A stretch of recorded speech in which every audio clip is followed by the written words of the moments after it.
The best of the morning to you. This is Monday with Friday, preparing you for a better week ahead. There's no doubt that all around us, no matter what country you're in, as you view this video, we're seeing too many manifestations of poor leadership. Leadership crises abound in business places and sporting agencies, in private and public sector alike, in police departments, educational institutions, and churches as well. Poor leadership can even be found in certain justice systems if you looked carefully. And I don't mean only in the delay of justice. I mean also in the abuse, imbalance, and partiality, none of which should be found anywhere near real justice. Now, bad leaders do not develop in a vacuum. Indeed, leadership studies have observed that bad leaders are allowed to develop, allowed to thrive, and shall continue to perform badly if the various communities in which they execute their leadership do not put an end to it one way or another. But all too often, the people of those communities do not seem to know exactly what they should be looking for in their leaders. So today I wish to produce a brief and certainly not exhaustive checklist so you might check up on your leaders. First, accountability. To whom are leaders answerable? It certainly is not to themselves, but to the people who placed them in leadership. Now, sometimes the people who select bad leaders are either corrupt themselves or place those leaders there for corrupt purposes. But nevertheless, such leaders would still be accountable to the oath they take, or in the absence of oath-taking, accountable to the mores of society, undergirded by decency, justice, and ethics, all of which prescribe to the golden rule and to a conviction that their fellow humans are made in the image and likeness of their Creator, or at least share a common, interdependent humanity. Second, advocacy. Advocacy grows out of that sense of humanhood, wherein we view our fellow humans as deserving of their fair piece of the pie. And so good leaders consider the needs of those whom society might forget, or whom mainstream economics, market forces, parochial political policies made by powerful, privileged people who were never poor or who have forgotten what it is to be poor would all callously or carelessly leave behind.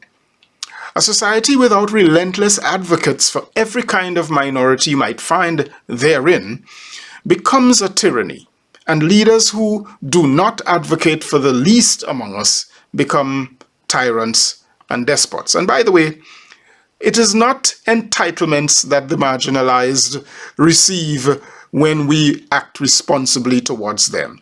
They receive their fair share of the pie. Third, courage.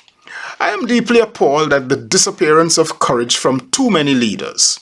Courage is what we find as the willingness to do what is right, even if it might be unpopular, and especially if it would place the leader himself or herself in jeopardy in the course of upholding what is right and timely. Now, leaders must know that ultimately they shall not be great unless they are also good. And people who egg their leaders on to greatness without caring two hoots about goodness are setting themselves up for danger, corruption, and self-inflicted mortal wounds somewhere in the near future. And by the way, the courage to do what is right usually involves what is right for everybody else, or at least for somebody other than you, which right doing commits you in no way as a leader to do what is morally wrong for you or for anybody else.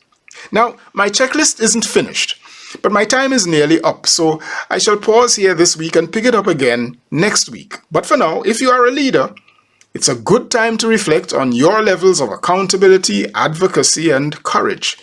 Each of them makes you really human and keeps you close to the people you serve and keep you tethered to the ideal of service. You'll do well to do any adjustment necessary to increase their levels. To the rest of you who are being led, never allow yourselves to be fooled by the lie that you are powerless to help adjust your leaders' behaviors. Keeping your leaders accountable is good for them and for you. Helping them to create an egalitarian community wherein everybody matters enables them to become better advocates for the marginalized. As well, it is quite tempting and easier for leaders to ditch courage if you have cultivated around them a duplicitous community where laws are applied only to some, not all, where ethics, morals, and principles are required only of the powerless, while the rich, powerful, and elite can escape with murder. Remember, bad leaders do not develop in a vacuum. They are produced by their organizations. I am Michael Friday, and your week just got better. I'll see you again next week. Happy Monday, all the way to Friday.